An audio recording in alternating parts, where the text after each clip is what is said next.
Hello guys, welcome back to my YouTube channel. अब मैं आपको एक्सप्लेन करूंगी hello the sharp shooter episode first को। स्टार्टिंग होती है इस ड्रामा की फीमेल लीड से जिसका नाम तेंगशिन है, जो रूई लाइव स्ट्रीमर से यहाँ पर लाइव स्ट्रीम करने के लिए आई होती है। यहाँ पर उसका लास्ट असाइनमेंट होता है, तैयारी कर ही रही है तो तभी उसके पास जियांग आता है। वो बताता है कि मैं हायरा शूटिंग टीम से हूँ, उन्होंने आपको लेने के लिए भेजा है। तो वो उसे कैप्टन समझती है। वो कहता है कि नहीं, मैं इस टीम का कैप्टन ही हूँ, वो कैप्टन शेन है। एंट्री होती है शेन की, वो एक हैंडसम शार्प शूटर होता है। उसकी टीम एक प्रॉब्लम में होती है, बारिश की वजह से उसकी गन का वेट बढ़ गया होता है, तो वो उस गन को ठीक करता है। तभी तैंग शेन को देख लेती है और वो सोचती है कि ये मेरा क्लासमेट था। उसके पीछे जाती है और उसे अपने सपनों में इस जैसी नंबर का लड़का दिखाई देता है। वो उसे चीयर करने के लिए जाती है, लेकिन शूटिंग गन उसी की तरफ कर देता है और उससे बात करने जाती है, लेकिन उसे वो याद ही नहीं होता। तो स्कूल में उसे बहुत पसंद करती थी, उसे अपने असाइनमेंट में हेल्प करती थी, उसके गेम्स में उसे सपोर्ट करती थी। फिर वो देखती कि उसे वो याद ही नहीं होता है, उसे बहुत बुरा लगता है।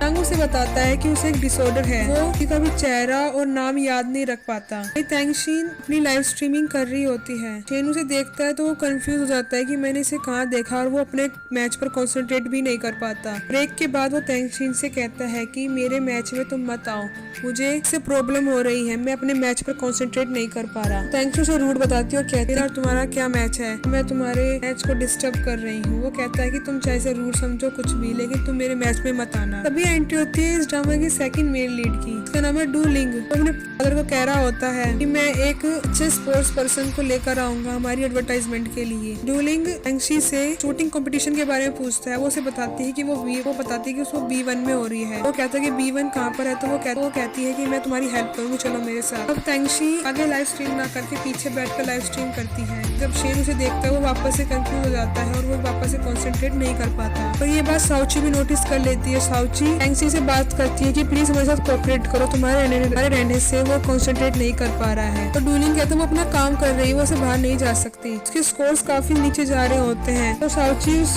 लाइव स्ट्रीम को रोक देती है और वहाँ से चली जाती है। बॉस गुस्से में आते हैं और कहते हैं कि अगर तुम लाइव स्ट्रीम नहीं करोगी तो तुम्हें अपनी जॉब से हाथ धो बैठना होगा। तो शूलिंग उसे हेल्प करता है और उसे एक आइडिया देता है, तो वो अपनी लाइव स्ट्रीम पूरी कर लेती है और शेन भी मैच जीत जाता है। तेंगशी के बॉस के कहने की वजह से वो लाइव इंटरव्यू के लिए जाती है, लेकिन शेन उसे इग्नोर करता और वो गुस्से में कहती है कि तुमने मैं सच में याद नहीं हूँ, तुमने मुझे कभी याद नहीं किया इतने समय में। उसे याद नहीं होता कि ये लाइव स्ट्रीम हो रही है। तो शेन अपना जैकेट उतार कर कैमरे को बंद कर देता है और वहाँ से चला जाता है। उसके बॉस गुस्से में आते और कहते हैं तुम्हें पता, तुम्हें प्रोफेशनल होना चाहिए, लाइव दिखाने की जरूरत नहीं है। और वो कहते हैं कि तुम्हारी रिलेशनशिप उसके पहले से है। वो कुछ जवाब नहीं देती। डूलिंग शेन से अपनी एडवर्टाइजमेंट के बारे में बात करता है, जैसे वो रूड है। वो कहता है कि मुझे इसमें कोई इंटरेस्ट नहीं है और वहाँ से चला जाता है। तभी डूलिंग शाउची के पास आता है और वो उसकी फोटो देखकर कहता है तुम तो ऐसे कपल लगते हो दोनों साथ में, और गुस्से में वो शाउची अपनी फोटो लेकर वहाँ से चली जाती है। शेन तेंगशी की बात सुनकर उसे लगा कि वो मुझे जानती है, तो वो इंटरव्यू के लिए रेडी हो जाता है। वो उसे क्वेश्चन पूछती है उसकी पास्ट लाइफ के बारे में। वो कहता है मैं एक शार्प शूटर हूँ, मुझे पास्ट लाइफ याद रखना अच्छा नहीं, मुझे अपना फोकस ही अपने टारगेट पे रखना अच्छा लगता है। उसकी बात सुनकर उसे सोचती है उसने कहा था हमेशा उसके साथ रहेगा, उसे बहुत बुरा लगता है। तो इंटरव्यू का एंड करके वहाँ से चली जाती है। उसे देख है तो उसे बहुत बुरा लगता है कि वो जेलस हो रही होती है। एक्सीडेंटली वो फिर से फ्लाइट में मिलते हैं, उन दोनों की सीट साथ में ही होती है। शाउची को अपना सामान उतारने में प्रॉब्लम हो रही होती है क्योंकि उसकी हाइट छोटी होती है, तो वो उसकी हेल्प करता है और उसका कुछ सामान प्लेन में ही गिर जाता है। तो वो उसे वापस देता है और कहता है तुम्हारा सामान वहाँ पर गिर गया था। तो शाउची उसे देती हुई कहती कि मेरी तरफ से तुम्हारे लिए, तुम मेरे फ्रेंड हो। वो कहता है कि मैं तुम्हारा फ्रेंड नहीं हूँ, तो वहाँ से चला जाता है। शाउची अपने ऑफिस जाती है, सब लोग उसका बहुत अच्छे से वेलकम करते हैं और उन्हें बताते हैं कि हमारा लाइव स्ट्रीम बहुत हिट हुआ और हमने कल पार्टी रखी है और सारी हायरा यूनिवर्सिटी भी आएगी। शाउची अपनी दोस्त से बात कर रही होती है। उसकी दोस्त कहती है तुम्हारी और शेन की जोड़ी बहुत अच्छी है, और उसकी बातें सुनकर बहुत खुश हो रही होती है। तभी शेन के कोच आकर बताते हैं कि कल पार्टी है, तुम सबको रेडी रहना है, तुम्हें हमारे साथ चलना है। डूलिंग अपने डैड को बताता है कि उसने एक स्पोर्ट पर्सन को पसंद किया है एडवर्टाइजमेंट के लिए, लेकिन वो बहुत जिद्दी है, उसे मनाना होगा, लेकिन मैं मना लूंगा। उसके डैड कहते हैं अगर ये काम नहीं हो पाएगा तो तुम्हें मेरे साथ मार्केटिंग को ज्वाइन करना होगा।